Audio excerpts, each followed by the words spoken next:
Olá, eu sou a doutora Lu Maciel, veterinária, e hoje o nosso episódio é só tirando dúvidas sobre carrapatos. A gente vai falar bastante sobre eles. Uma das perguntas que foi muito interessante é se só de picar o carrapato já pode transmitir doença. Então a gente vai falar quanto tempo é necessário, se é imediatamente, se não é. Teve uma também de como retirar o carrapato, então se vê um carrapato no cão, como que faz para arrancar o carrapato. Então, para a gente falar sobre isso, eu vou dar um resumão, dos carrapatos que são mais comuns da gente encontrar nos cães, que são o amblioma, aquele carrapato estrela, e o ripicéfalos, que é aquele mais comum, que parece um feijãozão, também conhecido como carrapato marrom. Esses são dois de uma família grande, que tem outros carrapatos aí não tão conhecidos, mas que são os responsáveis pelas transmissões de patógenos, que são muito importantes, tanto na medicina humana como na veterinária. Tá? Então vamos lá. Um único carrapato pode transmitir simultaneamente mais de um patógeno. Então, por isso que quando a gente pesquisa, por exemplo, eu suspeito que o animal tem Ehrlichia, eu vou pesquisar só Ehrlichia? Não, vou pesquisar também Babésia, Anaplasma, outras doenças, tá? Porque se o carrapato estiver contaminado, ele pode, naquele momento da picada, transmitir mais de um agente. É por número de picada que o carrapato transmite? Não, tá? Às vezes o animal está infestado de carrapato, esses carrapatos não estavam contaminados com doença e ele não contraiu nada. Às vezes toma uma picada, ou fica um carrapatinho ali se alimentando por um tempo e transmite mais de uma doença, tá? Então, o número de carrapatos não quer dizer nada, a gente precisa sempre investigar. Outra coisa importante, os cães podem ser portadores subclínicos desses patógenos, então como a gente conversou, Babésia, Ehrlichia, Anaplasma, tá?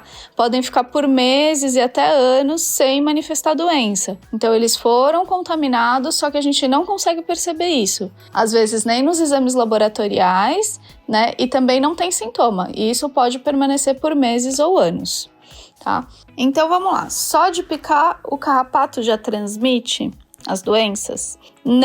Não é imediato, tá? Quando o carrapato pica, o carrapato ele tem um ciclo assim, que ele sobe, ele pica, fica um tempo grudadinho ali se alimentando, depois ele cai, faz as mudas no ambiente, aí depende de cada espécie aí que a gente tá falando, tá?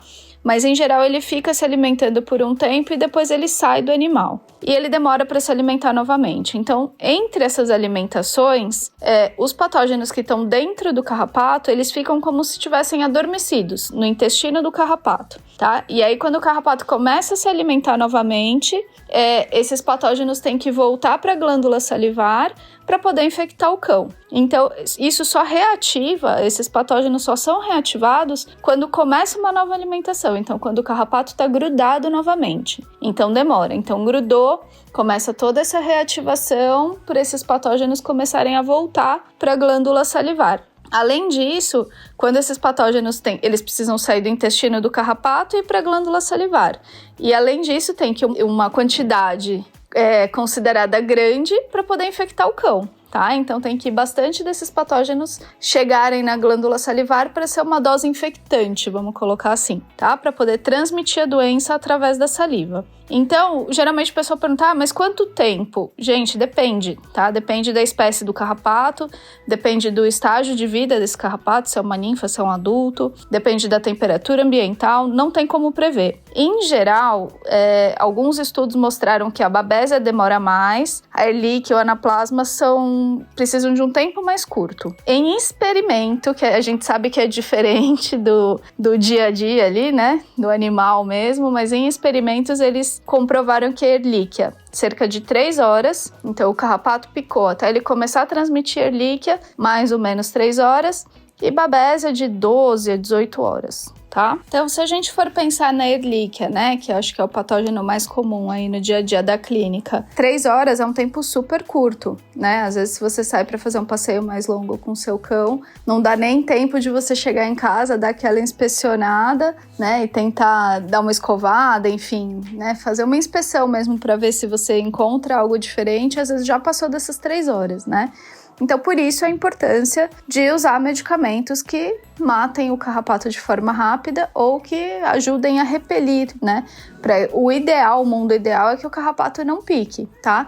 Existem alguns medicamentos, então, por exemplo, os medicamentos que são dados por via oral, o carrapato precisa picar. Só que eles estão cada vez mais tecnológicos, né? Estão usando a tecnologia a favor disso e fazendo com que esse tempo entre a picada e a morte desse carrapato seja cada vez mais curto, tá? Outra coisa importante, os medicamentos tópicos, né? Então, aqueles top spots. Alguns têm uma tecnologia que faz com que, no momento que o carrapato tem contato com o produto que está na pele do cão, ele já começa a ficar zonzinho ali e morrer mais rápido também, tá? Então, às vezes, não chega a picar. Então, o ideal, o mundo perfeito, é que não tenha a picada, mas a partir do momento que teve, demora aí um tempinho para poder transmitir as doenças. Tá? Ah, mas eu vi um carrapato no meu cão, o que eu faço? Se ele tá no pelo ainda procurando um lugar para se fixar, ótimo, só tirar o carrapato, pôr num potinho, qualquer potinho, tampinha de qualquer coisa, jogar álcool e esperar o carrapato morrer. Evitem de espremer, tá? Porque nesse momento até a gente pode se contaminar com algumas doenças transmitidas pelo carrapato. Mas já tá grudado na pele do cão. O que eu faço? Gente, nada de usar o fósforo enquanto o carrapato ainda está grudado no cão, por motivos óbvios, tá? Então o ideal é que dê o medicamento, né? Se ele não tiver com medicamento, ainda dê o medicamento, pegue uma pinça e tenta ir bem próximo à pele ali, puxar por aquela pecinha bucal ali do carrapato para que não fique lá dentro, tá? Não é para puxar pela bundinha do carrapato, porque senão o, entre aspas, biquinho dele vai ficar lá dentro da pele e além disso você vai estourar o carrapato correndo risco aí de outra contaminação. Porque às vezes nesse esforço da gente tentar tirar o carrapato, de torcer, de fazer isso e aquilo, a gente pode espremer o carrapato, ele tem aquela lesão onde ele estava grudado e se sair cocô, por exemplo, do carrapato, as fezes de carrapato, elas também podem conter o patógeno, tá?